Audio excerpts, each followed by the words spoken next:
दोस्तों, आपने आज तक कई महलों के बारे में सुना होगा, लेकिन शायद ही कभी झूलते हुए महल के बारे में सुना हो।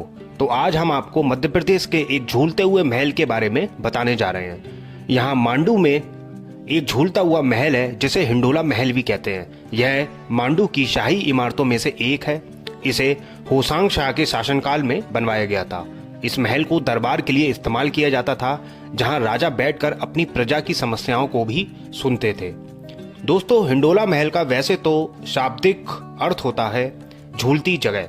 यह महल पुराने समय के राज्यों और शासन की भव्यता दिखाता है। इस महल में भारी दीवारें जो हैं वो 77 डिग्री के कोण पर झुकी हुई देखने को मिलती है, जिसके कारण इसे हिंडोला महल कहा जाता है। हालांकि अब यहाँ आने पर इस दरबार की गूंज समय की रेत में दफन होती देखी जा सकती है। दरअसल अब इस महल के कई हिस्से जर्जर और खंडर भी हो चुके हैं। हिंडोला महल को गयासुद्दीन ने लगभग 700 साल पहले अपने सभा भवन के रूप में बनवाया था। इस महल का ऊपरी मंजिल जो है वो शाही परिवार की महिलाओं के लिए बनवाया गया था, और महल को इस ढंग से बनवाया गया था कि शाही परिवार की महिलाएं हाथियों पर बैठकर सीधे पहली मंजिल पर उतरती थीं। इस वजह से यहाँ बनी खिड़कियों को हाथी चढ़ाव कहते हैं। मांडू महल के बारे में ये भी कहा जाता है कि यहाँ पर गर्मियों में भी ठंडक का एहसास होता है। पूरा का पूरा जो हिंडोला महल है वो दरअसल ऐसे सैंडस्टोन से बना हुआ है जो स्पेशली राजस्थान से मंगाया गया था इस महल को बनाने के लिए। यहाँ पर कई महल मांडू में बने हुए देखने को मिलेंगे जो सारे के सारे ज्यादातर सैंडस्टोन से बने हैं, जो राजस्थान से स्पेशली मंगाया गया था। ऐसा ये सैंडस्टोन है, बहुत ही स्पेशल है, क्योंकि इस सैंडस्टोन जो है ये कितनी भी गर्मी हो जाए, ये सैंडस्टोन जो है दोस्तों वो ठंडा रहता है। इसलिए इसका प्रयोग किया गया है इस महल को बनाने में।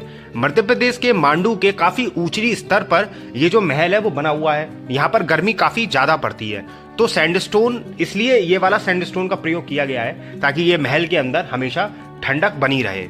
महल के ऊपर आप छतरी देखोगे तो यहाँ पर दोस्तों रानी बैठा करती थी और सभा देखा करती थी, और इसके ठीक सामने राजा की भी छतरी बनी हुई है। इस तरीके से आप देखोगे तो यहाँ पर पूरी की पूरी एक सभा लगती थी, और जो राजा थे, रानी थे, वो सभा अपना जो भी परेशानियां होती थी लोगों की वो सुना करती थी। तो आप देखोगे सामने भी जगह बनी हुई है, वो राजा की दरअसल जगह थी, और जो मैंने अभी आपको दिखाई पीछे वो है रानी की जगह। यहाँ पर आप देखोगे तो कई सारे आपको गेट, द्वार नजर आएंगे जो बाहर निकलने के हो सकते हैं।